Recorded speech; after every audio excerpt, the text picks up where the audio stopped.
So I started rolling around this psychopathy thing. So Edward Dutton was getting into. I just want to repeat again.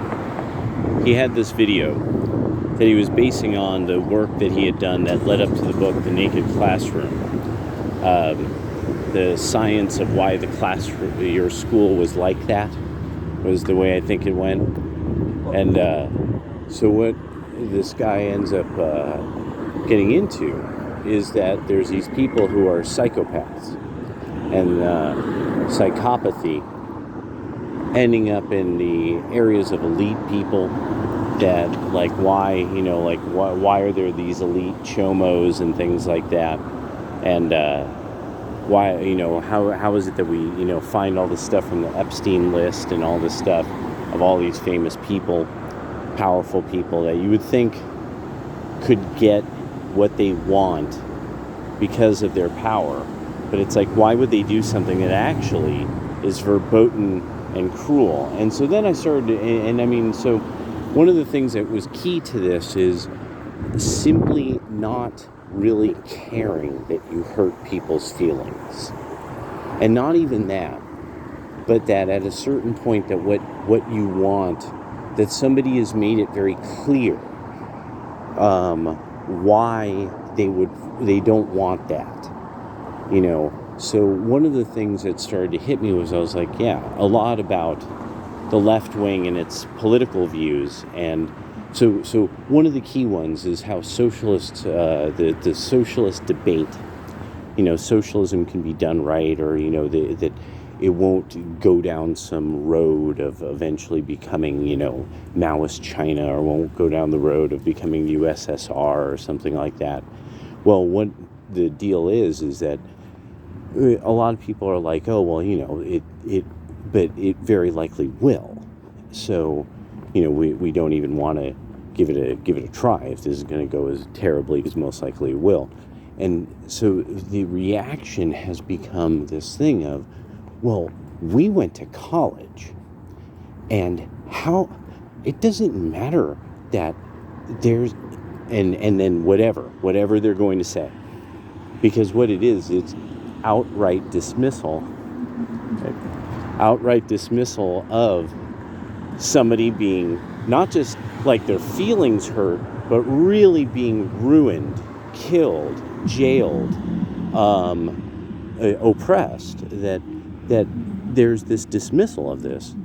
But people who are on the liberal left side don't know that academics and journalists do this constantly. And Twitter really showed this out. And that was really one of the best things about the change of Twitter, is that when suddenly you were able to call the psychopaths out and that they had no place to hide. Taylor Lorenz is a fantastic example of this. Total psychopath, ruins people's lives almost, it seems like, just to show people she can. And always is smiling, has this, and you actually end up being able to sort of sit there and you could spot it. You're like, it's something about Taylor Lorenz's smile. Well, people who ruin other people's lives and don't feel anything, that's a psychopath. And she's just a typical high-functioning, college-educated, upper to middle-class psychopath. They're just very good at hiding. When you might have been related to one, this is easier to note. That's all I'm going to say, in case anybody sees this, that might be a subject they don't, or, but if you're ever related to somebody who suffers from high levels of psychopathy, but they're very high functioning, you've seen this behavior. Drop it in the comments.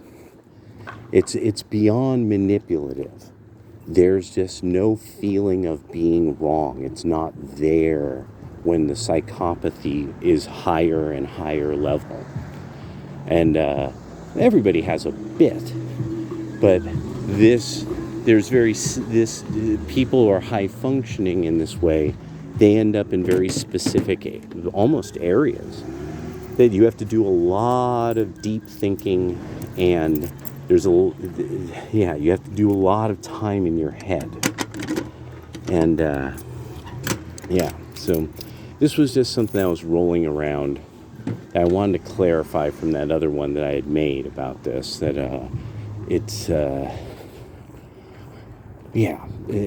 so that's why you see this with journalists. This is why you're seeing this with politicians and people who are trying to do the good thing and the right thing all the time, supposedly. And that they just can't believe there's these people who just won't do the good and right thing, and that they you refute their math. Your math is evil math. This is one of the most key ones that hit me, was F.A. Hayek talking about this. Remember the problem that happened with socialists. When it was the Soviets, the science was capitalist.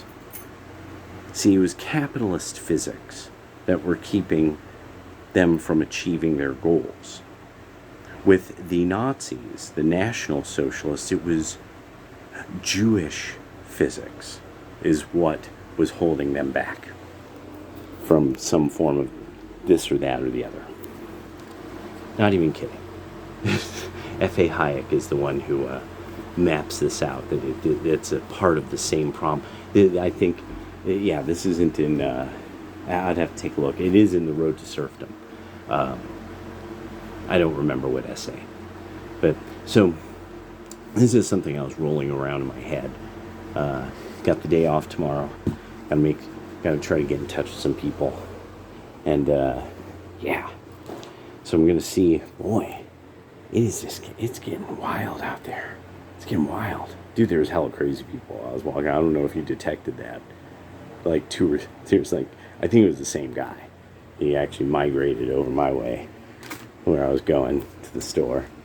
Because he's got to be around other people. Let his crazy really flow. Let people know he's got the crazy flow. Yeah, he was totally some gonked out crack monkey. Poor bastard. All right, later.